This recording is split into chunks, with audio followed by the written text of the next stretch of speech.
साल 2021 में सऊदी अरब, UAE, Bahrain और मिस्र ने कतर के खिलाफ नाकाबंदी बंद कर दी थी।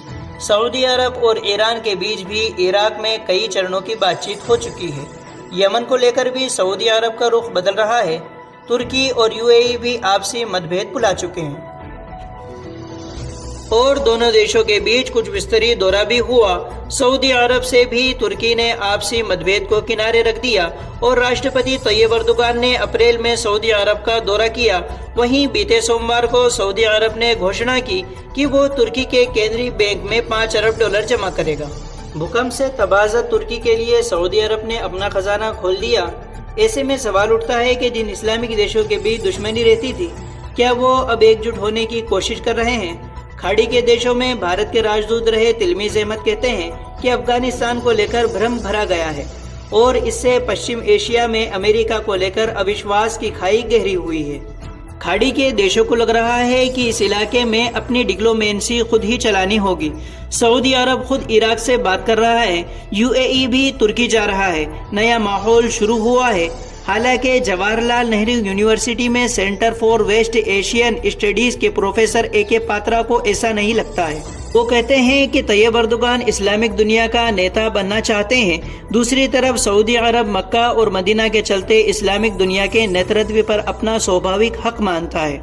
सऊदी अरब के सामने तैयब अर्दोगान का नरम पड़ना ये उनकी राजनीति में एक पोज भर है। इसे आपसी रंजिश में कमजोर पड़ने के तौर पर नहीं देखना चाहिए।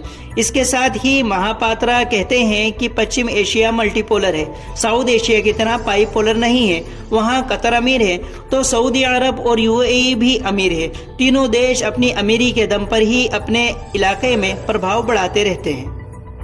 सऊदी अरब ने तुर्की में $5 अरब डिपॉजिट किया है तो ये मुनाफे के लिए है और इलाके में अपना प्रभाव बढ़ाने के लिए।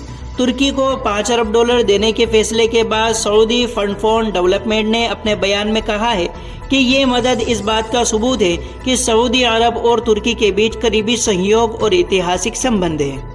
विदेशी सरकारों की ओर से दूसरे देश के केंद्रीय बैंकों में पैसे जमा करने पर जमाकर्ता को ब्याज मिलता है और इसे कर्ज के तौर पर भी देखा जाता है। तुर्की पश्चिम से रिश्ते खराब होने के बाद से खाड़ी के देशों से संबंध दुरुस्त करने में पिछले कुछ सालों से लगा हुआ है। पिछले साल यूएई और सऊदी से तुर्की के रिश्ते में गर्मजोशी आई थी।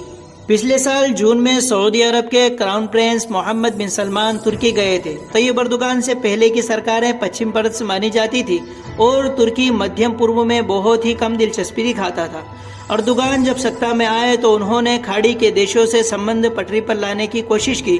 2011 में अरब स्प्रिंग शुरू हुआ तो तुर्की और सऊदी अरब का रुख अलग रहा। शुरुआत में अर्दोगान अरब स्प्रिंग को लेकर अनिर्णय की स्थिति में थे, लेकिन बाद में इन्होंने समर्थन करना शुरू कर दिया था। तुर्की के इस रुख ने सऊदी अरब को नाराज कर दिया था और दोनों ही देशों में संबंध पटरी से उतर गए थे। जब सऊदी अरब, यूएई, बहरीन और मिस्र ने जून 2017 में कतर के खिलाफ नाकाबंदी की, तब भी तुर्की ने इसका विरोध किया। वहीं पत्रकार जमाल खाशोगी की हत्या के मामले में सऊदी अरब और तुर्की के रिश्ते सबसे निचले स्तर पर चले गए। कहा जाता है कि तुर्की ने खाड़ी के देशों से संबंध सुधारना तब शुरू किया जब पश्चिम में वो बिल्कुल ही अलग थलग पड़ गया था। कई विश्लेषकों का मानना है कि तुर्की और सऊदी अरब अंतर्राष्ट्रीय राजनीति में एक दूसरे की जरूरत है। सऊदी अरब और ईरान के बीच यमन में छद्म युद्ध चल रहा है। दूसरी तरफ ईरान के सऊदी अरब से अच्छे संबंध हैं। तुर्की जरूरत पड़ने पर दोनों देशों के बीच मध्यस्थ की भूमिका निभा सकते हैं।